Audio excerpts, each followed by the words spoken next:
ಜ್ಞಾನಾನಂದಮಯಂ ದೇವಂ ನಿರ್ಮಲಸ್ಫಟಿಕಾಕೃತಿಂ ಆಧಾರಂ ಸರ್ವವಿದ್ಯಾನಾಂ ಹಯಗ್ರೀವಮುಪಾಸ್ಮಹೆ. ನನ್ನ ಸಮಸ್ತ ಧರ್ಮವಾಣಿ ವೀಕ್ಷಕರೆಲ್ಲರಿಗೂ ಕೂಡ ವಿಭಾ ಶೆಟ್ಟಿ ಮಾಡುವ ನಮಸ್ಕಾರಗಳು. ಮಾಸ ಭವಿಷ್ಯ ಕಾರ್ಯಕ್ರಮಕ್ಕೆ ತಮಗೆಲ್ಲರಿಗೂ ಸ್ವಾಗತ. ಈ ತಿಂಗಳು ಅಂದರೆ ಆಗಸ್ಟ್ ತಿಂಗಳ ಗ್ರಹಗಳ ಆಧಾರದ ಮೇಲೆ ಏನೆಲ್ಲ ದ್ವಾದಶ ರಾಶಿಗಳ ಮೇಲೆ ಪ್ರಭಾವ ಬೀರುತ್ತೆ ಅನ್ನೋದನ್ನು ನೋಡೋಣ ಬನ್ನಿ.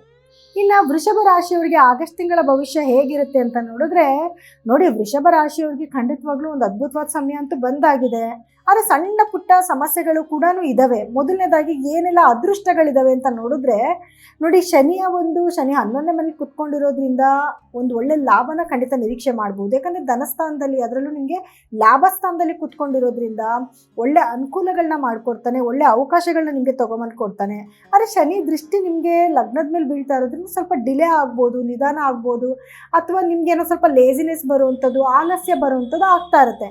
ಗುರುವಿನ ದೃಷ್ಟಿನೂ 11ನೇ ಮನೆಗೆ ಬಿದ್ದಿರೋದ್ರಿಂದ ಲಾಭದಲ್ಲಿ ದುಪ್ಪಟ್ಟಾಗತ್ತೆ. ಸೊ ಇದೆಲ್ಲ ಒಂದು ತುಂಬ ಅನುಕೂಲ ಆಗುವಂಥ ಒಂದು ಸಮಯಗಳಾಗಿರುತ್ತೆ. ಇನ್ನು ನಿಮಗೆ ಏನಾದರೂ ಔಟ್ ಆಫ್ ಕಂಟ್ರೀಸ್ಗೆ ಹೋಗಬೇಕು ಅಂತ ಅಂದ್ಕೊಂಡ್ರೆ, ಅಥವಾ ಇಲ್ಲಿದ್ದುಕೊಂಡು ಬೇರೆ ದೇಶದ ಕಂಪ್ನಿಗಳಿಗೆ ವರ್ಕ್ ಮಾಡಬೇಕು ಅಂತ ಅಂದ್ಕೊಂಡಿದ್ರೆ, ಎಜುಕೇಷನ್ ಪರ್ಪಸ್ಗೆ ಏನಾದರೂ ಔಟ್ ಆಫ್ ಕಂಟ್ರೀಸ್ಗೆ ಹೋಗ್ತಾ ಇದ್ದೀರಾ ಅಂದರೆ ಅದೆಲ್ಲದಕ್ಕೂ ತುಂಬ ಒಳ್ಳೆ ಸಮಯ ಆಗಿರುತ್ತೆ ಇದು. ಈ ಸಮಯನೇ ನೀವು ಸದುಪಯೋಗ ಪಡಿಸ್ಕೊಳ್ಳಿ. ತುಂಬ ದಿವಸದಿಂದ ನಿಮ್ಗೆ ಏನಾದರೂ ಆಸೆಗಳಿತ್ತು ಅಂತಂದರೆ ಇವಾಗ ನೀವು ನೆರವೇರಿಸ್ಕೊಬೋದು. ಜೊತೆಗೇನು ಅಂತಂದರೆ, ರಾಹು ಒಳ್ಳೆ ಸ್ಥಾನದಲ್ಲಿ ಕುತ್ಕೊಂಡಿದ್ದಾನೆ, ಒಳ್ಳೆ ಫಲಗಳನ್ನ ಕೊಡ್ತಿದ್ದಾನೆ, ಹೌದು. ಇನ್ನು 9ನೇ ಮನೆಗೂ ಕೂಡ ನಿಮಗೆ ಗುರುವಿನ ದೃಷ್ಟಿ ಬೀಳ್ತಾ ಇರೋದ್ರಿಂದ ನಿಮ್ಮ ತಂದೆ ಮನೆಯಿಂದ ನಿಮ್ಗೆ ಏನಾದರೂ ಸಂತೋಷದ ವಿಷಯಗಳು ಕೇಳೋದು, ಅಥವಾ ನಿಮ್ಮ ತಂದೆ ಆರೋಗ್ಯದಲ್ಲಿ ಏನಾದರೂ ಏರುಪೇರುಗಳಿತ್ತು ಅಂದರೆ ಇನ್ಮೇಲೆ ಅವರ ಆರೋಗ್ಯ ಕ್ಲಿಯರ್ ಆಗ್ತಾ ಹೋಗ್ತಾ ಇರೋದು, ಉತ್ತಮ ರೀತಿಯಲ್ಲಿ ಬದಲಾವಣೆ ಆಗುವಂಥದ್ದು, ಒಳ್ಳೆ ಮೆಡಿಸಿನ್ ಸಿಗೋದು, ಈ ರೀತಿ ಒಂದು ಉತ್ತಮವಾದ ಬದಲಾವಣೆನ ಖಂಡಿತವಾಗ್ಲೂ ನೀವು ನಿರೀಕ್ಷೆ ಮಾಡ್ಬೋದು. ಜೊತೆಗೆ ಏನು ಗಂಡ ಹೆಂಡತಿ ಮಧ್ಯದಲ್ಲಿ ಬಾಂಧವ್ಯ ತುಂಬ ಚೆನ್ನಾಗಾಗುತ್ತೆ. ಒಬ್ಬರ ಮೇಲೊಬ್ಬರಿಗೆ ಗೌರವ, ಪ್ರೀತಿ ಎಲ್ಲವೂ ಕೂಡ ಜಾಸ್ತಿ ಆಗ್ತಾ ಹೋಗ್ತಾ ಇರುತ್ತೆ. ಇದೆಲ್ಲವೂ ಕೂಡ ಒಂದು ಬ್ಲೆಸ್ಸಿಂಗ್ಸ್, ಗುರುವಿನ ಒಂದು ಬ್ಲೆಸ್ಸಿಂಗ್ಸ್. ಅಂದರೆ ನಿಮಗೆ ನೋಡಿ, ಗುರುಬಲ ಹೋಯಿತು. ಯಾಕಂದರೆ ನಿಮಗೆ 2ನೇ ಮನೇಲಿ ಇದ್ದಂಥ ಗುರು 3ನೇ ಮನೆಗೆ ಹೋಗಿ ಗುರುಬಲ ಹೋದರೂ ಕೂಡ ಗುರುವಿನ ದೃಷ್ಟಿಯಿಂದ ನಿಮಗೆ ಸಿಗ್ತಾ ಇರೋಂಥ ಅನುಕೂಲಗಳಿದೆಲ್ಲ, ಇದೆಲ್ಲನೂ ಕೂಡ ನಿಮಗೆ ಅದೃಷ್ಟ ಮಾಡಿರಬೇಕು ಅಂತ ಹೇಳ್ತೀವಿ. ಆ ರೀತಿಯಾದ ಒಂದು ಉತ್ತಮವಾದ ಫಲಗಳನ್ನ ನೀವು ಖಂಡಿತವಾಗ್ಲೂ ನೀವು ನೋಡ್ತಾ ಇದ್ದೀರಾ. ಇನ್ನು ನಿಮಗೆ ಗುರುವಿನ ಒಂದು ಸ್ಥಾನಮಾನದ ಆಧಾರದ ಮೇಲೆ ಹೇಳಬೇಕು ಅಂತಂದರೆ, ಸ್ವಲ್ಪ ಶ್ರಮ ಪಟ್ಟರೆ, ನೀವು ತುಂಬ ಹಾರ್ಡ್ ವರ್ಕ್ ಮಾಡಿದ್ರೆ ಮಾತ್ರ ಉತ್ತಮವಾದ ಫಲಗಳನ್ನ ಖಂಡಿತ ನಿರೀಕ್ಷೆ ಮಾಡ್ಬೋದು.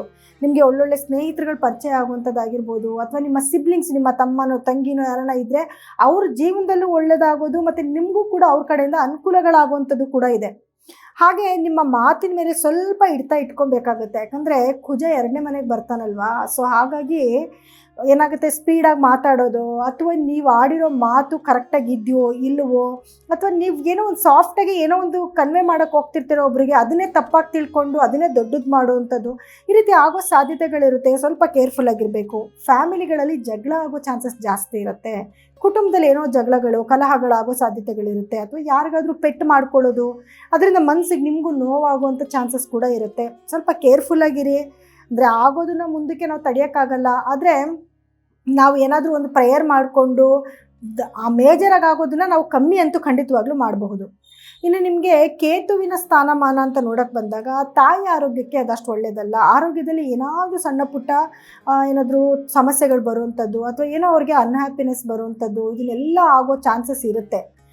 ಸೂರ್ಯನು ಕೂಡ ನಿಮಗೆ 3ನೇ ಮನೆಯಿಂದ 4ನೇ ಮನೆಗೆ ಪ್ರವೇಶ ತೊಗೊತಾನೆ. 17ನೇ ತಾರೀಕು ಗೌರ್ಮೆಂಟ್ ಕಡೆಯಿಂದ ಆಗಬೇಕಾಗಿರೋ ಕೆಲಸಗಳೇನೋ ಸುಲಭವಾಗುತ್ತೆ. ಆದರೆ ಕೇತು ಮತ್ತು ಸೂರ್ಯ ಜೊತೆಯಲ್ಲಿ ಕುತ್ಕೊಳ್ಳೋದ್ರಿಂದ ತಂದೆ ಆರೋಗ್ಯದಲ್ಲಿ ಸಣ್ಣ ಪುಟ್ಟ ಏರುಪೇರುಗಳು ಆಗ್ಬೋದು. ಆದರೆ ನಿಮಗೆ 9ನೇ ಮನೆಗೆ ಗುರುವಿನ ದೃಷ್ಟಿ ಬೀಳ್ತಾ ಇರೋದ್ರಿಂದ ಯಾವುದೇ ಪ್ರಾಬ್ಲಮ್ಸ್ ಕೂಡ ಮೇಜರಾಗಿ ಆಗೋದಿಲ್ಲ. ಅದಕ್ಕೆ ಏನಾದರೂ ಒಂದು ಸೊಲ್ಯೂಷನ್ ಅಂತ ಸಿಗ್ತಾ ಇರುತ್ತೆ. ಅದ್ರ ಬಗ್ಗೆ ನೀವು ಜಾಸ್ತಿ ವರಿ ಮಾಡೋ ಅವಶ್ಯಕತೆ ಇಲ್ಲ. ಇನ್ನು ನಿಮಗೆ ನೋಡಿ, ಇನ್ನು ಇಷ್ಟು ನಿಮ್ಮ ಏನು ವೃಷಭ ರಾಶಿಯವರಿಗೆ ಆಗುವಂಥ ಒಳಿತು ಮತ್ತು ಕೆಡುಕುಗಳನ್ನ ನಾನು ಆಲ್ರೆಡಿ ಹೇಳಿಬಿಟ್ಟಿದ್ದೀನಿ.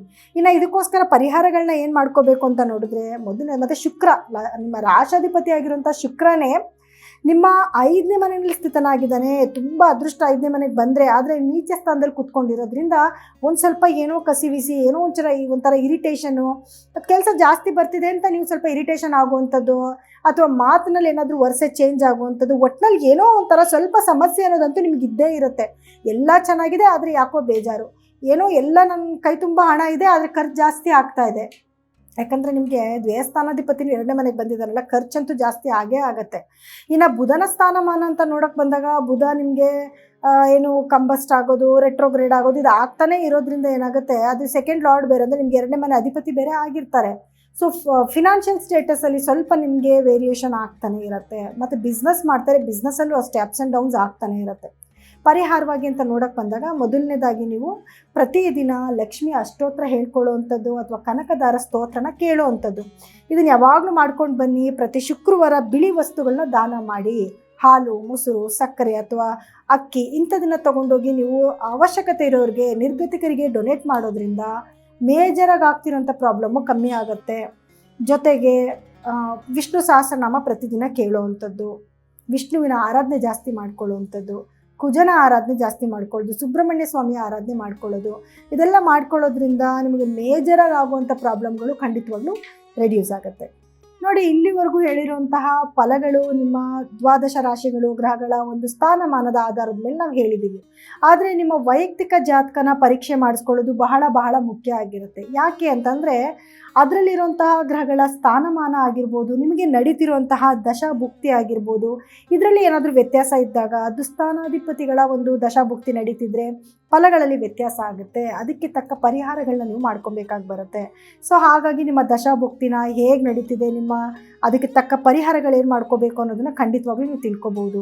ನಿಮ್ಗೆ ಏನಾದರೂ ನಮ್ಮ ಹತ್ರ ನಿಮ್ಮ ಜಾತಕಗಳನ್ನ ಪರೀಕ್ಷೆ ಮಾಡಿಸ್ಕೊಬೇಕು ಅನ್ನೋದಿತ್ತು ಅಂದರೆ ಸ್ಕ್ರೋಲ್ ಆಗ್ತಿರೋಂಥ ನಮ್ಮ ನಂಬರ್ಗೆ ಕರೆ ಮಾಡಿ ನಿಮ್ಮ ವೈಯಕ್ತಿಕ ಜಾತಕನ ಪರೀಕ್ಷೆ ಮಾಡಿಸ್ಕೋಬೋದು. ಜೊತೆಗೆ ನೇರವಾಗಿ ಕೂಡ ನೀವು ಭೇಟಿ ಮಾಡ್ಬೋದು. ಸೊ ಎಲ್ಲರಿಗೂ ಕೂಡ ನನ್ನ ಧನ್ಯವಾದಗಳು.